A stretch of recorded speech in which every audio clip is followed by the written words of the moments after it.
Okay, welcome Tom Curphey from Alaman Media. What's the skeet today?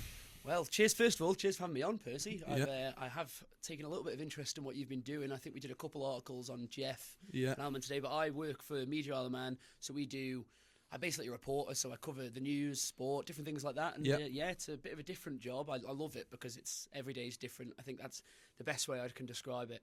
Every day I go into work and I don't know what's going to happen. Where I think people, I don't know, I couldn't sit in an office and do the same thing every day type thing. So, I just don't know what's going to happen, and the news changes every day, doesn't it? So, What's going on in the news at the moment? Well, as I was just saying, we've got these doctor strikes have been happening and stuff like that. Well, they were meant to be happening, but they've actually been scrapped now. But, that's what I've been doing today. And, it's the new year, and if I'm honest, at Christmas time, we're always packed full of stuff going on in the build up to Christmas, and then often January is a bit of a quiet. I think we cover Tynwald and all the government stuff as well, and that normally takes a backlog. That's actually just started around now, so this January time is a bit dull. Nothing really goes on too much anyway, but keep a bit quiet. But we often keep things holding back, like features and stuff like that we can use around now. Things that are timeless.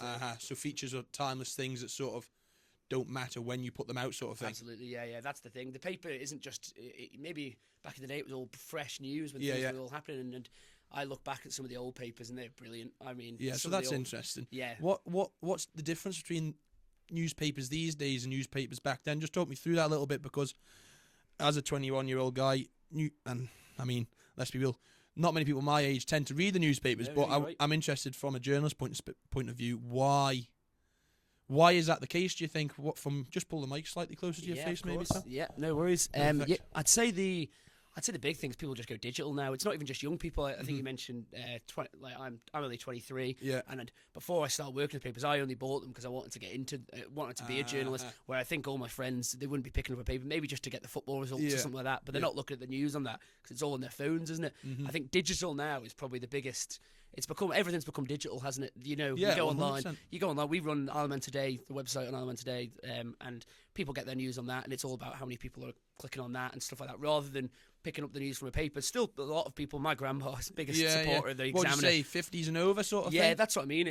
I think I'd say so. Yeah, the older generation anyway. Maybe some a bit younger than 50, but I think I'd say the younger people, they're not picking up papers. Where back in the day, maybe that was their only real source of news, I think. Yeah. So that's maybe the reason why behind it. Yeah. But you have to make sure that you write things. Do you have to write things differently in the newspaper for that audience than you do on the digital side, or is it the sort of same thing? It depends, really. Yeah, it depends, because sometimes we do things for the paper and then we just do things for online, because perhaps the people who buy the paper, the audiences do slightly differ. But I'd say predominantly Alaman Today and the newspapers, the writing we do is more or less the same. Gef the Mongoose is a completely different kettle of fish. I think Gef is like our fun little side thing, and we've probably not done as much on that as we want to, and I'm sure we will. But Gef's Sam Turton, when I first started the paper, Sam Turton was running Gef, and it was like popular. I'm sure you've seen it all. It's all over. Exactly. It's a good laugh, Gef, and you can have a bit more fun on that. So do they have to treat that differently than they would the Isle of Man Today news? Well, I'd say so, yeah, because Gef's a bit more tongue in cheek. I think when I write an article on Gef, I like to have a bit more fun with it. I think I can say the odd line that I wouldn't say on Alaman Today. It's a bit why? More. I think it's because Gef's mainly for younger people. I'd say that's what it's tried to be anyway. I'm not saying that if you're older you can't read Gef and people might like it just as much, but yeah, I'd say Gef the Mongoose has always tried to be a younger platform for people. Yeah. And it's a bit more like a bit more loose around the edges and a bit more ragged. And if you were to read it, you want it to be like a mate you're chatting to in a pub. That's what I think. Gef the Mongoose should be the mate you meet in the Baltic for a few pints. The centre of the universe, the Baltic. I have to say, what a pub that is. And Judith does a good job. Judith, big shout out to Judith. What a great pub. Proper old school local. Absolutely. It's definitely, I've had some memories in there, Tom. Good Lord. It's just interesting because Gef, it's gained a following and quite. It was only built not that long ago. No, not at all. No, and it was never with us really. Media Alaman never actually ran it at the start to start with, and then Media Alaman bought it over, and it's become really good. Sam left, Sam Turton, but he was predominantly just a Gef the Mongoose reporter. Where now we've got a relatively small news team, but we all have a bit of a go on Gef, and we all take turns. And say if there's a story, I think the best example I can give is on Isle of Man today, we reported that I'm not sure if you've seen it. It was like top 20 best products that the Isle of Man people have bought in Tesco. Basically, it's the most popular product. Okay. But I took that over to Gef and did a bit more of a version of what it was all fruit and veg. And I was a bit shocked at that. And I'm like, where are the creative ales? Where are the Lost Mary vapes? Exactly. You know what I mean? Which is just my shopping option normally.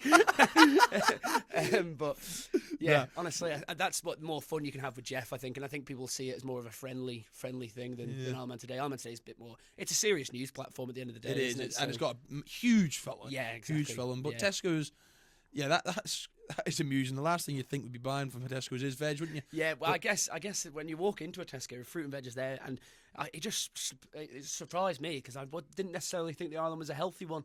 Maybe that's just me. Maybe that's just me thinking. Every the size of the queue outside Mackey's, you would wonder. Honestly, sometimes that queue is backed up, isn't it? But KFC is often quiet. Yeah, I wonder why that is. Yeah, I do have to say, KFC, I don't think it tastes as good on the Isle of Man than it does in the UK. That might be controversial. Probably because it's a novelty. It used to be a novelty. If you went away, we'll get a KFC, something different, and then here you're a bit like, yeah, exactly. Maybe. But then Starbucks is Starbucks is reasonably quiet as well, isn't it? I wonder why that is. Why do people stick to McDonald's? I think they know what they're going to get. And I do think it's cheaper, isn't it, Mackey's in the end? But then even then, I remember when I was a kid, Mackey's being like dirt cheap now, I feel like. Well, I say as a kid. You're there, you spend a tenner. Exactly, 7 or 8 quid at least, and you just like, I could probably go get a nice steak and some veg from Tesco's for that. Exactly. Maybe I should be doing that instead. Yeah, exactly. Yeah. Get a creative ale and go home. Exactly. Absolutely. But what sort of things so Isle of Man today is more serious, and like you say, the doctors are on strike this week. Yeah. Do you guys have to sort of methodically think out about how you guys plan to post on there, sort of thing? Like, how does the planning phase go? If news comes out on Monday, you post about it Tuesday, or do you post about it the same day so it's fresh? It's a difficult one because it's people have different. There's a fair few media platforms on the Isle of Man, and everyone's kind of got a different way of doing it.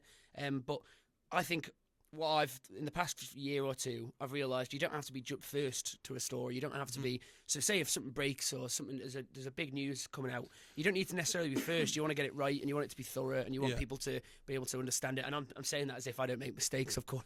I mean the spelling errors. We all do, don't exactly. we? That's how we learn, isn't it? Yeah. So, but no. I think you don't necessarily need to be first, but you want it up. You want if it's a good news story, you want to get it right first of all, and to get these stories, you've got your different contacts and stuff like that. But you also just scout out. Like Facebook is one of the biggest things I think as well. People don't realise Facebook, and then speaking to different people, you get. I think even just my mates will tell me something in the group chat, and then you end up digging in a bit more, and there's a story coming out there, like exactly. Sort of thing. So is that how most of your stories come organically then, or do you ever look at what other channels are posting and think, could we dig into that further than what they have? Possibly, yeah. There's been a few times maybe where I've looked at the likes of maybe like an article that someone's done that's not as broad. I feel like there's more to tell almost. So like I think the Isle of Man today and the papers are quite good at, not just me, the newsroom in general. Yeah. Going like a timeline almost. So saying the most important thing at the top, obviously, the one people want to know, but then explaining how we've got to that almost. So like say, for example, as a change in a minister, in a ministerial role in government, you'd want to give a background of where that's come from, what they've done in the past, but maybe people won't read on, so you've got to give them the first opening line. Yeah, that's quite often the thing, isn't it? People will see that on your Facebook. Well, I'm no Facebook professional, but you'll see that sort of first line and think, oh, that's what it is. There's no need to think about it anymore. Exactly, yeah. And that's where you see these companies across these big news platforms that are maybe going a bit more clickbaity and a bit more, they put a headline that's and you're just misleading. A bit like, Yeah, but that's just to purely get them in. And I think... Do they get money per click then, or how does that work? It'll be with advertisers, yeah. So advertisers want... They wanted people to go on the website so they can see their adverts. Or, for example, if I had what's the Skeet advert on Isle of Man today, you'd want people to be going on to Isle of Man today to see that advert. So the more clicks you get, effectively, the more clicks you get, the happier you are, basically. Right. But you don't want to do it in the wrong ways. Obviously, there's so many companies across in the UK that massive media outlets that'll do their headline will be so wildly off, vague. Yeah, vague as well, just so people purely get on there. Right. So I'm gathering, did you have to, talking about the UK, like, did you have to go away to the UK to study to be a journalist? Yeah, so I went to... Is this something that you did when you sort of came out of sixth form or came out of school? you went straight into this job role, or did you have to go away and study and So sort I of went. learn I your trade? started weirdly. I wanted to be a journalist right from. I don't know why. I don't know why at all. But I wanted to be a journalist right from a young lad. I remember the people in Crosby. I remember. I think it must have been. I don't even know what age, but I was handing out, putting through people's letterboxes, the Crosby Chronicles, and I was making my own little newspaper. And I guarantee you now, it was all going on the fire. All going on the fire for people. They weren't reading it. It was honestly, I remember one story I did on the front page of the Crosby Chronicle that the boys at work have a laugh about. I think I wrote about a lamppost falling down in Crosby, and that was my big scoop. Big that news. Day. Yeah, exactly. Big news. And that's what. So I started like that. Genuinely, just always had a thing for news and wanted to do. Sport was also a big thing as well. I just wanted to be a reporter or a journalist. And then I studied sixth form, and I loved English at school all the way through school. Right. And then I went to the University of Chester for 3 years to study journalism. Yeah, but my first year was completely cut off by COVID. I remember having my own freshers week in my own house. Nice. Yeah, a few ales. But what was it about English that you enjoyed? Because it's obviously not controversial, but not many people like that sort of thing. So what about it did you sort of enjoy? Well, that's a little bit different. Yeah. Not many people say English is their favourite subject. I wouldn't say they do, no. And I remember just being terrible at maths. I remember I couldn't do maths at all. Like I wasn't awful, but I just couldn't get the grips of it, and I never enjoyed it. Where you'd speak to some people, I've got a lot of mates that are like accountants and stuff like that. They love numbers and stuff like that. I just can never be bothered with that. And creative writing was one of my favourite things. I remember entering competitions when I was younger to do creative writing. I think I was fairly okay at it, so I remember going, "Oh, this is something I could do." And then at school, I think I just remember the teachers being awesome. I had Miss Shelley, English teacher at sixth form at GCSE. QE2. QE2, yeah, I went to and I just loved that. So I remember going to always looking forward to English. Yeah. Interesting. And then just went from there. And then journalism at Chester was like, and a lot of people go to the college, don't they? Because Chester and the UCM, the Isle of Man College, are kind of in conjunction with each other. Okay. So you can do a lot of the courses from here. Yeah. But journalism wasn't one of them. But I wouldn't have wanted to do that anyway. I wanted to get off and have you want time to yourself sort of thing. I mean, 3 years at uni, you don't say no to that. I mean, no, that's was it a great experience? Oh, I loved it. I have to say, I drank far too much. Put on definitely a lot of weight. Didn't do much sport. I remember the football training was on a stupid time of like a Thursday morning. And Wednesday nights were like the big social nights. I remember never making that. I wasn't out of bed at that time. Yeah, bollocks to that. Yeah. But so uni, obviously, people from the Isle of Man, it's tricky whether they go to uni. For you, it worked. Yeah. But why do you think it's sort of starting to become that people don't need to go to uni as much? Is it because of the UCM college? Is it? It's that, and I just don't think degrees are needed as much anymore. I don't think you need a degree.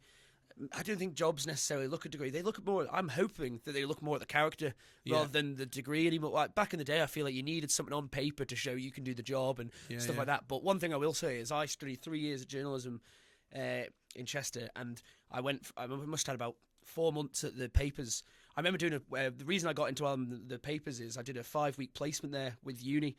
So you had to do a 5-week placement somewhere, and a few of my mates at uni did it in Chester, but you could do it on anything. So some people didn't even do it related to journalism. They just did 5 weeks somewhere that they wanted to go to. So I even remember, funnily enough, one of my mates in journalism did it in a supermarket in Chester, and I was thinking, how the heck is that going to help you? Okay. Yeah, which was a weird one. But supermarket in Chester. I've no idea why he did that, because I was thinking that's not going to help you in journalism. I'd like to think he's not a journalist anymore. Yeah, but I'm not maybe too he's sure. in there keeping track of the amount of groceries people are taking. Exactly, that could be a good scoop. 1, 2, right. There's been 10 people in 10 minutes. Right, okay.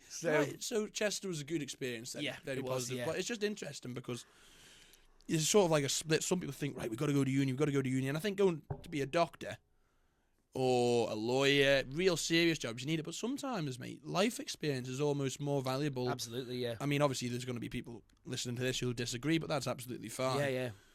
Sometimes for some jobs, obviously not journalism, but some jobs, they do actually prefer getting straight into the job. Yeah, I learned more in the first weeks of my job at the papers than I did in my whole degree. Seriously, and that's just because what they teach you. It's a bit like when I always think I compare it to when you do your driving lessons. You know, when you're starting to learn to drive and they teach you how to pass your test. They don't necessarily teach you how to drive. No, exactly. As you can see on the Manx roads. Look out! But they don't They don't teach you. They just teach you how to pass the test, and then you've kind of got to teach yourself. So when I remember passing my driving test, I remember driving along on the main roads, and it wasn't like I knew what to do, obviously, but you don't have to do all them checks that they tell you to. And you're not constantly turning your neck, and you're not the things they're teaching you to just so the person who's conducting the test is going to make sure Click, they pass yeah, you. pass, yeah. Exactly. Bit like in a degree in journalism, I think what they do is they prepare you to get the best possible thing you can out of your degree, but they don't prepare you for what it's like in a newsroom. So they don't Okay. prepare, and it's a bit different. And finding stories is Yeah. different. And yeah, What's the environment like in a newsroom then? I think it's good. I look back Is it at the bubbly? olden days. Is yeah. it like a bubbly sort of personality? Everyone's sort of doing their own thing. I think we're very lucky. I don't know what it's like. Team vibes. What's the sort of? I I've never think been in there. Like, yeah, that's the thing. I can't imagine a lot of people know, but it's not like this fascinating thing that you hear about. You see like films about journalism, and I think I'd love that to be our newsroom because they look unbelievable. And I hear about them back in the day, smoking cigars and having a few beers and stuff. Yeah, and like that, off a movie. exactly, Sort of thing. that's the type of thing you think about probably. And it's not like that. But that's not necessarily a bad thing. I wouldn't get much work done. I wouldn't tell you if there's... smoking a cigar. Exactly. Yeah, I've tried to convince my editor a few times to send me down the prospect. He says no, so Not having it. yeah. But no, I think we're very lucky that we've got a fantastic team. Like, it's mainly lads at the minute, but we've actually got Sadie Gilbert in at the minute, and she's doing a lot of work predominantly on Gef, and she's come in and she's like bubbly, and I think the whole newsroom works well because we've got you've got the people who are the bosses, the editor, the deputy editor, Dion and Andy. And it just filters down. It's not like they're your boss because you have conversations rather than they don't go. It's not like I'm right, you're wrong. It's like you'll sit around the room and discuss what you think the best way to handle that story is, or where to get the best images and what to do. And yeah, I think we're lucky in this thing that we've got some older senior journalists as well. So I've got people to learn from. Adrian Derbyshire's been a journalist over here for years. He'd probably be better guest than I am. I'm telling you, should have got him. Well, maybe it would be thing, but you're young. You're sort of in the know, and young people sometimes like to listen to young people talking about things, and that's exactly why I've got you on here, mate, because people will be bored of hearing about me in Ireland today. It's an interesting perspective because people don't necessarily realise the amount of work that goes into making the news, and it's something that I'm interested in. I like. Let's be real, we're Manx, we're all a bit nosy. Yeah, of course. The Manx people are notoriously nosy. They like to know what's going on, don't exactly, they? No, definitely. And it's just interesting how you guys sort of work that, obviously having a couple of social media and doing 3 newspapers. 3 papers, yeah, still. So do you have to write different things in each newspaper? Yeah, so how does that work then? Yeah, that's an interesting question because the Examiner and the Independent are very similar, but from what I hear, back in the day they weren't. So I think previously there used to be small little papers around the island, and that always staggers me as well. Peel City Guardian, I'm not sure if you've heard of that. And I still think there's one running down south. I'm not sure what it is. And it's small little ones, but there used to be quite a lot all around the island, and even when it became more centralised, maybe there was only a couple outlets for papers. They had reporters for individual areas, which I'd absolutely love. I'd happily be the Moran reporter all day. No other news. Chill. Exactly. But it's just, I'm just interested into. Obviously, they're all named different. So how do you choose what news goes into each one, sort of thing? It's a good question because the Examiner and the Independent come out in the week. Well, the Examiner comes out on a Tuesday and the Independent comes out on a Thursday, and that's purely sometimes just based on how the news goes. So if there's something that's relevant right now that needs to go in that paper, you put it in that Examiner. But if there's something you can hold off, maybe it's going to be more relevant later in the week. Yeah. So the Examiner and the Independent, I have to say, are very similar. But in terms of the news. Have they got the same content in them? No. You'd never put the same story in, but they're all the same kind of news, sport. The sport's interesting though because people like to buy the Examiner because it's after the weekend and you get all the fixtures and the results. Sorry. Okay. So the Independent is more, the Thursday Independent is more looking forward to the weekend and showing you what sport's coming up. But I think my mates, if they were to buy anyone, they'd buy the Examiner because you've got the results, you've got the match reports, you've got these lads that are going out to do the football. That's just what I know. But you've got the rugby, the hockey, the sport on the Isle of Man. I think people, I'd have to say people take it for granted how much sport coverage we get over here. Yeah. I think not just Isle of Man newspapers, I think a lot of places do well, but the papers for definite, there's only a small sports desk. I know we all help out a little bit, but we've got Dave and Andy on the sports, and famously Watty, who's just recently retired, but I've seen more of him. Yeah. I've seen more of him now because that man will never retire. He loves the sport and the Isle of Man too much.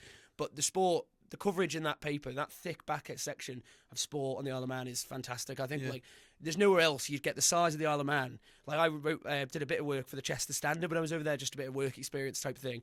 And the sports section was tiny because it was probably a bigger area than the Isle of Man, but it's not that where we've got Sunday League teams getting the coverage. Like, it's crazy, I think, that we've got so many the fact that we've got 26 Manx football teams and they all will get a mention in the paper is crazy. Why do you think football's such a big deal over here?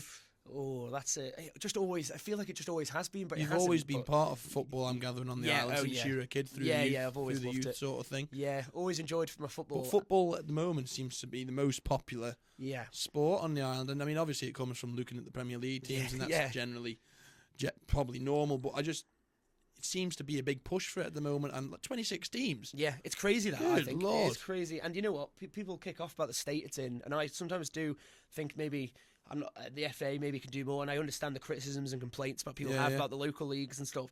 But I also think we're not that bad of a situation. Like, sometimes I think the Isle of Man are very good at complaining about something that's not actually that bad yet. Yes, correct, because they've got no one else to compare it against. Yeah. They're comparing themselves. Yeah. Quite often, Manx people will compare themselves against the UK, but they forget how many people are there. Yeah, exactly. In the islands. We have to build things up organically here in the way that makes it Manx, Yeah. because it's a completely different environment. It's a completely different sort of demographic in a way. You've got 85,000 people, but you want all the news, and you kind of have to sort of pick through that and choose what you want, I suppose. Yeah, no, exactly. And when it comes to football, do you have people going on the sidelines reporting on different games? Yeah, so there's a fair few volunteers that go out.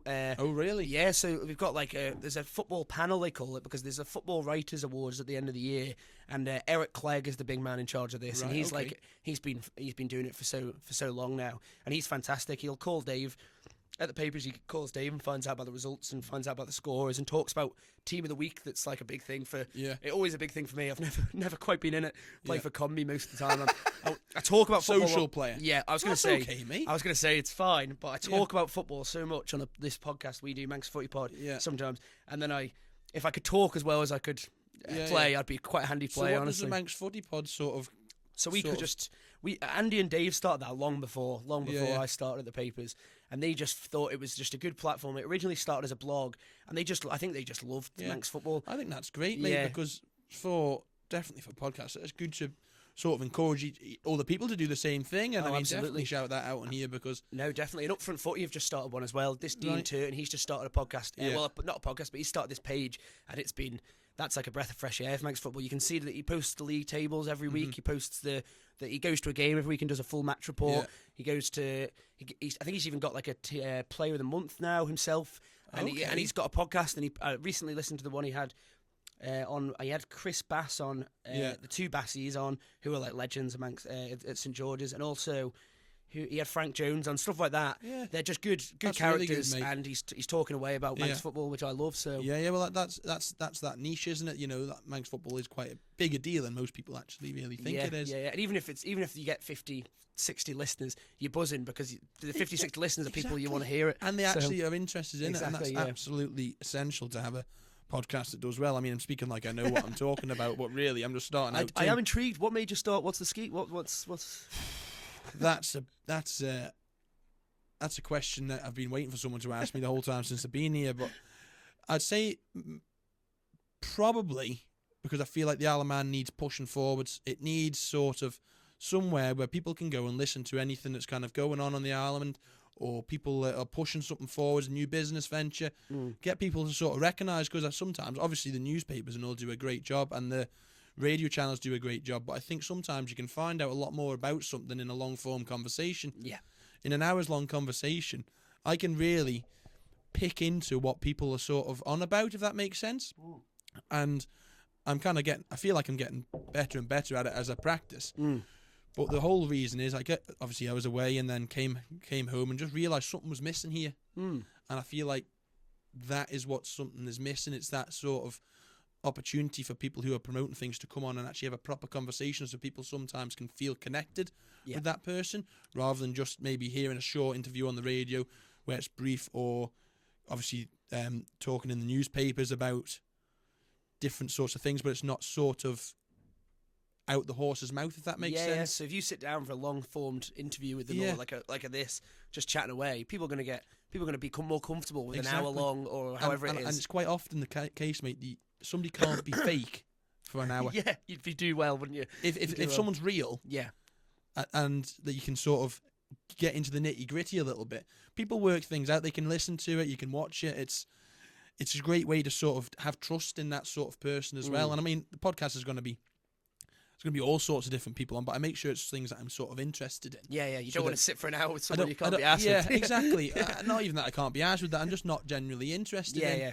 So hopefully people might be interested in the same things I'm interested in. Oh, and I'm sure they is will the be. I plan. mean, the one thing I've noticed since you've announced it a few weeks ago, people have been all over it, haven't they? You know, I mean, and it's that just great. shows maybe it's not you've had this idea that the island's missed it.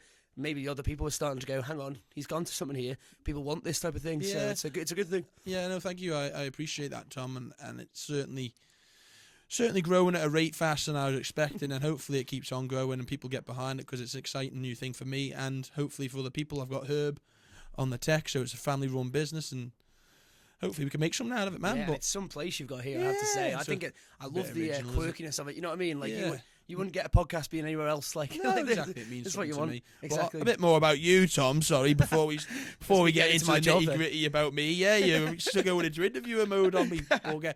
But what was I going to say? So I was interested actually before this podcast. I was thinking about what sort of things can I talk to you about that maybe you don't really usually hear from journalists. And what it was how do you sort of how can I explain it? How would you sort of define what can go on social media and what can't?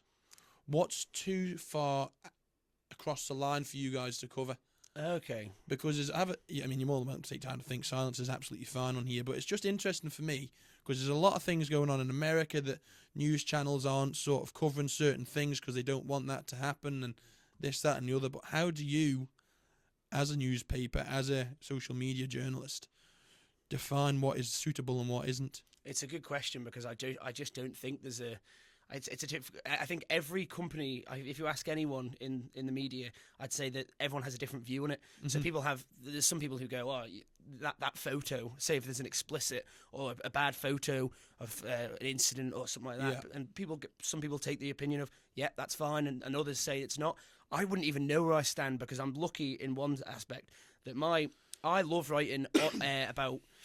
And don't get me wrong, when I get further into my career, I'll do a lot more on it. But we've got fantastic journalists in James and Adrian who'll cover these type of, the inquests, the things that are a bit more, the topics that are not controversial. That's probably the wrong word. Maybe. Well, they are controversial, mate. Yeah. Really, being blunt with it and real. Exactly. They are controversial. Some people have opinions on them. And that's the thing as well. One thing with journalism is if you get something wrong, for example, if we did a story that maybe we shouldn't have released a photo or we shouldn't have wrote the details of that, people don't like it. People do get angry, and I can understand that. But it's whether it depends who it is. Everyone's got a different compass, don't exactly. they? So it's people difficult are to gonna judge. hate on no matter what you do, mate. There's always going to be haters out there. And I think it's the only job. In the media, it's one of the only jobs where you can. Where you go to work and everyone sees everything you do, if you know what I mean. Yeah. So if I mess up, if I make a spell mistake, which I'm famously known for in the job, but if I make a stupid error or something like that, people are quick to judge, and I get that because proofreading's a big thing, and we've got to be better, and we'll always improve and stuff like that. Yeah. But everyone else goes to work, don't they? Exactly. And they sit there and they'll make countless errors, but they won't necessarily become into the public light. They won't be held accountable for publicly. Yeah. And I can feel exactly what you're saying there, mate. There's a slight little bit of pressure on you for that, really. I'm just very, very interested, obviously, in how does the media choose what to cover. Because there's all sorts going on in the Isle of Man. Sometimes things aren't as public. Sometimes people aren't as publicly aware of it as others, and are just interested in picking your brains on what sort of thing is too far. Yeah. It's thankfully we've got a fantastic editor, Dion, who often makes the judgment call, but he does speak to us as well. So because sometimes if I'm writing a story and I think maybe this is too far, thankfully I've got people around me who I can go. But what is too far, Tom? Oh, it's a tough one because where do you draw the line? That's what I mean, and in what aspect? Like, I don't know. I don't like. It's a tough one. That's a tough question. Yeah, no, it's all right, mate. It's absolutely fine. It's just.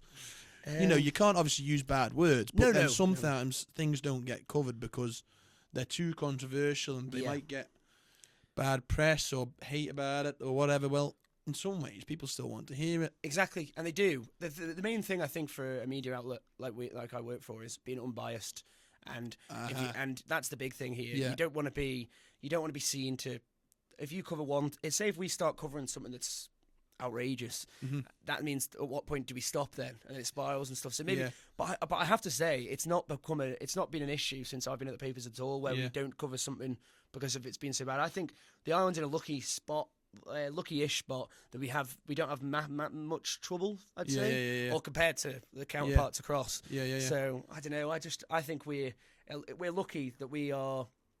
I don't have to have this just debate in my head every day, because I also love writing about the good news stories. I don't want people picking up a paper and often seeing it's all doom and gloom often. Yeah, and that's nothing on the journalists. That's nothing on the people I work with. No, that's just because the news can often be sad. Exactly, and it's been sad over Christmas. There's been a lot of things going on. We won't go into detail about it, but as a journalist, how do you then go in and find those happy stories, those good news stories? What's the sort of What's the process? That's a tough one, because some of my favourite stories I've wrote are often the saddest ones, because I feel like I'm almost in the privileged position to be able to write them. So there's some stories like I've had mates that have passed away, and I've had or like people have had awful situations or awful things happen to them, and I often take that as if I'm lucky that I can write and show people. That's really good, mate, that you're passionate about it. And I'm happy to do that, and I'm glad that I'm in a position where I can help, or at least get their story out or stuff like that.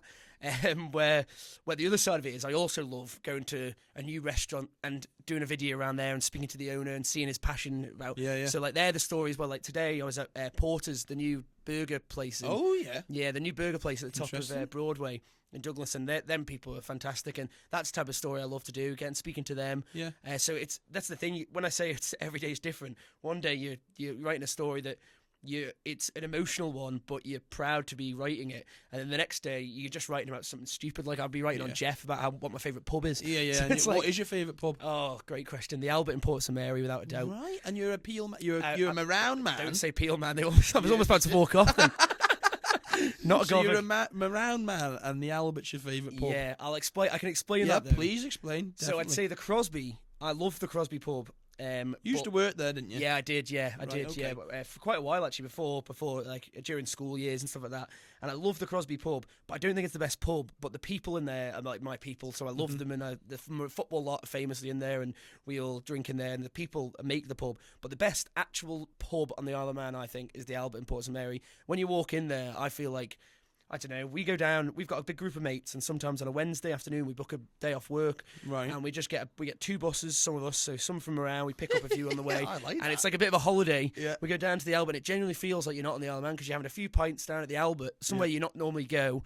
That's a great idea. Mate. It feels like a holiday. That's quality. Honestly, and I just love it in there. They've got Cobra on draft, which I have to say is my favourite lager, lager on draft that I've had. The jukebox is like an old school jukebox. The pool table's fantastic. The decor in there, I love it. It's cozy. It's warm all the time. Old school. Yeah, that's what I love about a good pub. You want it to be like a old school vibe where you've still got, and you see them locals in there. They're all chatting amongst each other. The locals make the difference, don't they? Do. Yeah, the people are the main thing, and the people behind the bar are lovely. And the Albert famously kicked us out a few times on a Wednesday afternoon. Yeah, sorry about that. Afternoon, midweek shenanigans. Get at it. But we're never too bad, and that place is just, we go down there and we have a fair few, and we just chat away, and I think that's like that pub in.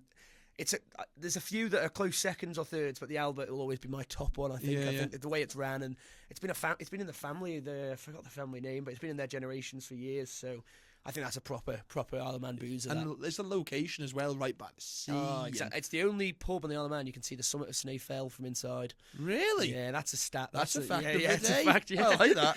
Yeah, I remember finding that out, and I think I told everyone within the space of a week. Everyone I knew, no one was that asked. Quality. Well, I'm quite asked about that, and that's a great fact. I love Manx facts. But talking about pubs, actually, that's quite an interesting sort of subject. I think I'm definitely going to ask you a little bit about that. But I've noticed since I came home that the pub scene, I mean, it was dying slowly before I came, but there has been pubs and clubs close, and young people aren't as interested in going out and doing things. And I'm just interested a little bit on your opinion of that. Obviously, being in the media, do you notice that is an occurring problem? Is it sort of relevant? I'd say less of me being in the media. I'd just say more just because I'm a young lad. I noticed it, and I think I love the pubs on the Isle of Man. I think they're really good. I do notice people going out less, and I think that could purely come down to the cost. I think the amount it charges for a pint now, I think it's I just know this from the Crosby, but I think it's about 5.70, 5.80 a Guinness. People just get a crate and go home. Yeah, and they just exactly. And the reason why I still go out to the pubs and is not because of the beer behind the bar, because you can get that from a shop. I know it's a bit better, but it's because of the socialising, the aspect of being in a pub. It's like a homely environment, exactly. Where the nightlife, like the actual nightclubs and stuff in the Isle of Man, I think we don't have the best like nightclub scene. See, how could the Isle of Man improve that? Do you think? It's a tough one because the only thing I'd love to see, the one thing I'd love to see is like just better nightclubs. But then you're asking, I don't even like a nightclub, so it's like you're asking the wrong person. Almost like I'm more of a pub man. But I'm more of a pub man. But when you go out into Douglas, don't get me wrong, I enjoy it. It's good, but I just feel like there's something missing every time you're there. I think that's why so many young people, not just this isn't one of the only reasons, but a predominant one is there could be so much better. The nightlife on the Isle of Man, I think. And what would improve it? See, I'm always. Well, the thing is about this, but I'm all for change and all for commenting and saying what's wrong with the place, but you need to know what you'd change. That's the thing, and it's a tough one because I'm there explaining it without actually giving any reason. But I'm just asking you, have you got a reason why? What would I change? That's a good one. Because not about the Isle of Man, just about pub life sort of thing. Because the prices, first of all, I'd love to see them get lower, but I know that's so difficult because pubs are up against it, not just with taxes and stuff like that, and the way they get taxed. And I get that. I'd just love to see what I personally love. Right, this is what I'd love in Douglas. Oh, that's all right, mate. Go ahead. So a pub. So you know when you go out and. I sometimes go to the Crosby or we go to Peel, and at about midnight you end up in Douglas, and it's a late one, and there's all these places. There's 1886, there's the Outback, there's Bench, I think there is now. So. Yeah, and a few other places, and then there's no place that's open till 3-4 in the morning for a good natter. I think a good chat.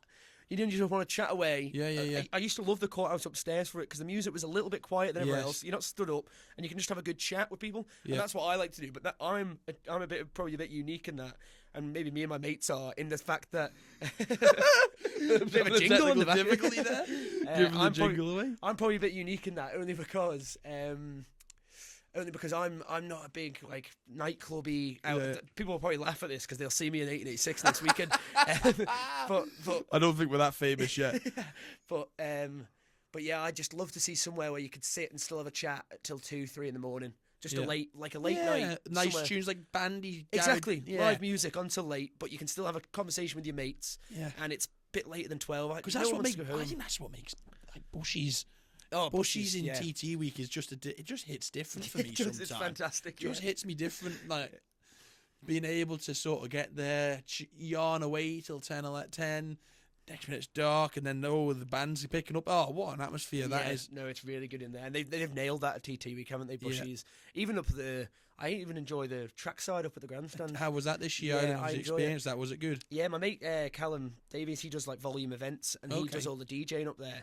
And I've always said to him, this music's not my scene, but the amount of crowds he pulled in, I was saying it's fantastic because that's the type of place again we need.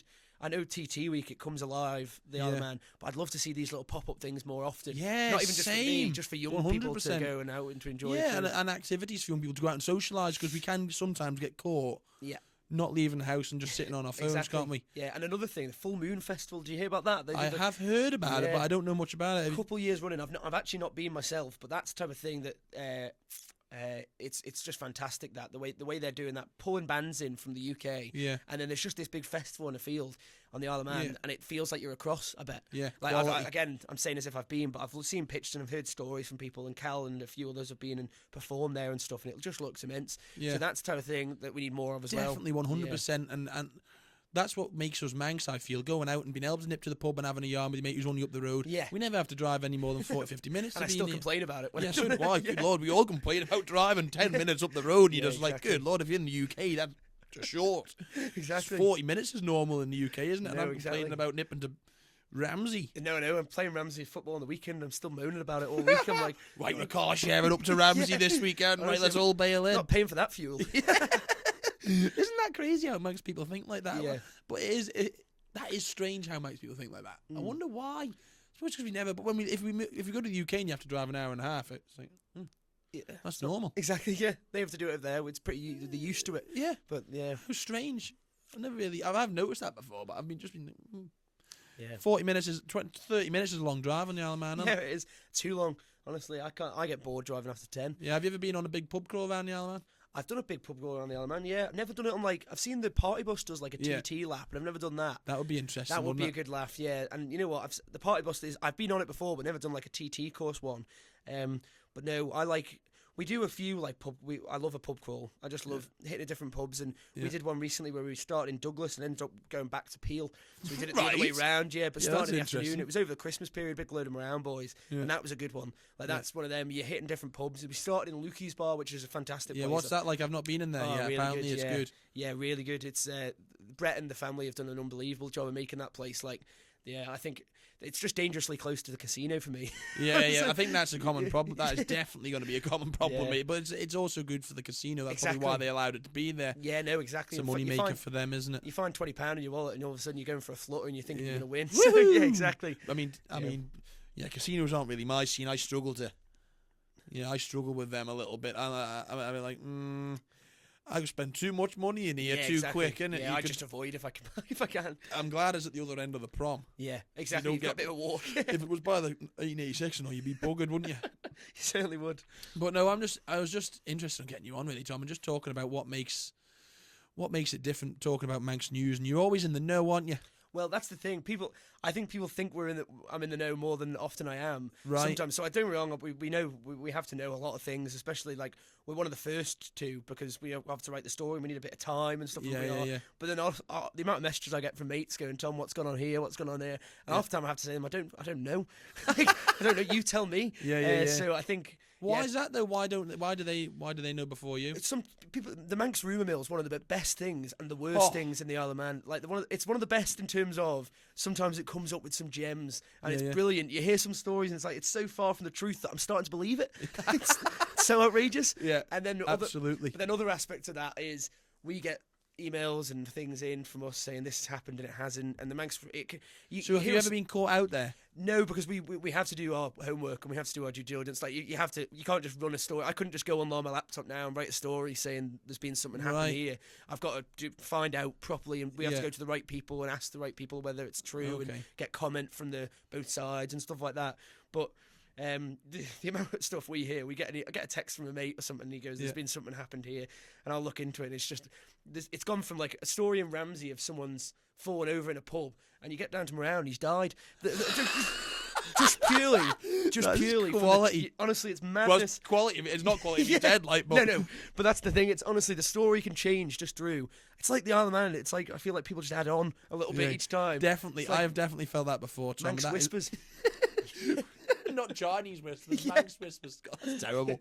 Why? I mean, probably just being small communities, isn't it? That's the thing. And people, everyone's got a friend with a friend. You're never that far away from anyone, are you, on the Isle of Man? And there's always, mutual friends are a very big deal. And you go on Facebook. I might know you, but then you know someone else, and once you go, whoa. Yeah, all of a sudden everyone kind of knows everyone, don't they? Exactly. So that's the thing. Another thing you've got to be careful about in the media is sometimes when there's a delicate subject, you don't want to be. I'm always in the opinion you don't want to be ruining someone's life, but on the Isle of Man it can so easily happen because say if someone does something interesting, say if someone. So do you guys have to be careful of that? Do you? Well, I think I don't often do stories like that, thankfully, but the guys who do are professionals and they're very good at it. Yeah. So I like, and that's one of the things as a journalist, to be a well-rounded journalist, you've got to be good at, but you've got to be delicate on these things because can you imagine if I wrote about you now saying this that you'd done something, it'd be everyone would know about it, wouldn't they? And on the Isle of Man, your reputation doesn't matter. I mean, you shouldn't care what people think in that sense. But no.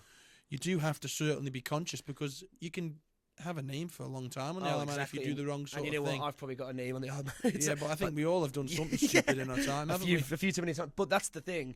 You can't worry what people think, man. You have to just do your own thing. And I don't think that's the thing. Not giving a toss is one of the best things in life because you can just breeze through. That's one thing that I've been quite enjoying is not worrying too much about what other people. Because if you spend your whole life worrying, what's the point? It can quite often be the case of you have 10 people say really good things and then one person will say something negative, but for some reason that's the one that sticks into your head. Yeah, exactly. And I don't really know why that is, and I think that's a very common. That's a great point actually. That can occur quite often with young people seeing things on social media and things like that. I mean, it's just trying to back yourself and hang on. Believe in what you do and is right, and exactly. It's not a necessarily ignorant or arrogant way to think about it. It's just doing what you want to do. Exactly, yeah. You could. No one would have started anything if they were dragged down by the people who's negative. And that's one thing I want to beat out of the Isle of Man in a exactly. sense. We should be encouraging people to do things. Any sort of businesses that are going on, any ideas? Oh yeah, that's a good idea. Have a go. Yeah. What's the worst that can happen? Exactly. Yeah. Why not give it a try? Exactly. That's what I think as well. For you, have you ever thought about anything that you're wanting to try in the future? Looking forwards. On the Isle of Man, have you got any ideas? Obviously, you're in full-time employment and you don't want to say anything that's going to kick you out of that, but you know what I mean in the sense of what's your future aspirations sort of thing? Where are you hoping this to lead you? Are you happy to be on the Isle of Man for That's the thing, because I was actually thinking on my drive down here about how young people on the Isle of Man and why people leave and stuff like that, and I've always been in the opinion that I'm not sure what I'm going to do, and that's one of my favourite things. People I speak to people and they've got their whole lives set out, and they've got their plans and where they want to be in a certain amount of years. And I'm one of those where I'm loving what I do right now. Love what I do. I love the Isle of Man. But who knows, in 5-10 years, I've got no idea. And I kind of like it like that. So obviously I want to get as far as I can in this career. I love journalism. I absolutely love it. I love my job. If it can take me to places across the world, even, I'd love that. Yeah, further afield. Exactly. And Isle of Man will always be my home. Crosby and Glenville will always be. Exactly. Parish of Moran will always be here, won't it? I like that 100%. Yeah, exactly. But you don't have any sort of things that sort of future goals, even outside of work? Is there anything that you're looking forward to and thinking, I fancy giving that a go? See, that's the thing. Half the time I sometimes think about that and I go, I absolutely love what I do already. You're content. Content. And then maybe that's not the best word, because I still want to do stuff. Moran Football Club, I always jump back to, and people will laugh when they hear that. You're passionate about it. Yeah, exactly. In the football club, I'd love to see that push and become better, because that I've been involved for so long, and I'd love to see. I remember starting as a junior. Niall will famously tell you that I did have a little 6-month loan spell at St John's that I like to keep quiet when I was 12 loan or 13 spell, or something like that. Yeah. There is a picture circulating online that I don't like about that. Get that deleted. But no, Moran's been like a big thing, so I'd love to see the club just thrive and become better, because it's a great people. And then you look back through the history and it's always been there since 1950. It's always had the community aspect to it, and I'd love to see Moran push on. And then also and that's not even just me doing that. There's so many good people who can make that happen. Definitely. And if that means I go away for a bit and do my own thing and whatever, then I just would like to see it stay as a big thing in the area, because like Crosby's a small little village and it's got a football team, and I think it's one of the most important things about Crosby. It's like the heart of Crosby almost, isn't it? Is what I'm kind of exactly. And the playing fields as well. Like you go down there and you see the kids playing, and so that's where I grew up. Exactly. Yeah, I've got a big affiliation for where I was born. I'm born in that Crosby Woodley Villas area, and I just love that area. Love the people around there. You know everyone too, eh? Yeah, exactly. That's one of the best bits. Like you just that homely sort of feel, that community sort of feel. It's an interesting one, because I feel like sometimes people can forget about that when they leave the Isle of Man, and I'm all for people going and finding new aspects, but have a look to see what you can improve where you live first. Yeah, what do you like about where you live? What do you like about what you're doing? Is there anything you can do here first? Go away and get your experience 100%, because like you said, going to uni, you learn a little bit about yourself by getting out the nest. Oh, absolutely, don't you? Yeah. You can learn to cook for starters. I couldn't do that before. Well, I don't know if I can still do that. Like, I'll have a go. I can chuck some chips on and maybe a steak. That's about it. But yeah, that's the type of thing I loved going away for, and maybe in the future I'd love to. The one thing going back to the goals though, maybe one day I'd like to teach people a bit about English and learning about it, because I always remember having the best English teachers. I always remember Miss Shelley, Miss Gribb, a few other teachers, and they had like such a big part of what I wanted to do. Yeah. So giving a bit back would be nice. Not necessarily even in high school, maybe like teaching people about journalism, or not that I'm in the position to do it now. That's a great point, mate, because you want to give back, don't you? It's not something young people really aspire to do. If that makes, like, I don't know many young people who say, "Oh, I want to be a journalist." No, there's not, and that's maybe. We don't want it to be a dying trade, do we? And it probably already is, just purely from papers going down and. Famously, they need less journalists now, and who knows, AI could be taking all our jobs soon. Exactly. But that's certainly definitely a worry. Hopefully, the Isle of Man will be a little bit behind, like it is on everything with that sort of front. Hopefully, sure it gives us a bit of a chance to say, "Hang on a minute, we can see it coming." Maybe we don't do that, because AI is growing at a massive rate at the moment. I'm not really in the know with it. No, I can't say I am either. But it's certainly I don't know if you should be scared of it, but it scares me a little bit. I can't lie. I don't really know what's going to happen. Yeah, half the time I see it writing something, I go, is that better than what I've just done? I've taken 15 minutes to do it. Exactly. It concerns me a bit, but yeah. So is there anything you're looking forward to this year? This year, 2025. It's 2025, New Year. Yeah, it is New Year. Weather's been shite as always. Yeah, of course. Wouldn't be the Isle of Man if it wasn't that. But no, I'm looking forward to doing more work. This is the thing. I always say what I'm looking forward to, and it's more of the same. I'm in a lucky position, I think, that I get up and every day I look forward to go to work. And I think not everyone will have that, and that's the one definitely thing. not everyone has that. Mate. No. That's so good. Yeah, for you. so I'm glad about that. But then also just doing things with my friends. You know, I want to do play more football. Lose some weight would help. The beer belly, too many lagers at the Crosby, you see. Yeah, losing weight. Yeah. And then. Yeah, just see how it goes, basically. I can't say I've got any, like, big goals. You know when people do these January, like, the 1st, they have these big lists of things they want to do. You're not Mine's that just type of guy. No, I just like smile and being all right. Take every day as it comes. Exactly, yeah. Yeah, there's loads to look forward to, honestly. Yeah. No, I like that, mate. That's some people live their lives differently, and I think that's great. Sometimes people can get stuck in the sense of just because someone's got a different opinion, then that means that they're wrong. Oh, yeah, gosh. But it's not. You have a different opinion to me. Yeah. I'll have a different opinion to Herb or whoever. I think that's sort of what makes us human in a way. Yeah, I mean, I'm no sort of professional speaker on that sort of front, but I do think that as an opinion of mine that we have to be open to other people's opinion. You can't hate someone for having a different opinion, can you? No, and that's what I love. That's probably been one of the favourite bits about my job is meeting different people and finding out what's passionate about them, what their opinions are on this, and sometimes I'm sat there behind the camera going, "What the heck are you on about?" Yeah. But I still like the fact that they're saying it because I can see the passion in their eyes. They know what they think that's right, and who am I to say? Yeah, you've just got to be that middleman, haven't you? Yeah, and that's the unbiased thing comes back to unopinionated, and that is. That's why it's quite nice to come in here, like unopinionated in my job. It's quite nice to have a little moment to just chat away. Yeah, exactly. Yeah. And show people that actually the Tom Curphey at the bottom of these paragraphs or news stories, now they can put a face to the name quite often. Sometimes that's good. I know you're quite a well-known fella, but it's important that people know who you are, mate. No, definitely. Especially young people, because they might think, oh, Tom's wrote that. Yeah. I'll have a little read of it. No, exactly. And I think I always like a little message from people saying, I've read your article and stuff like that. And honestly, you end up writing far too much.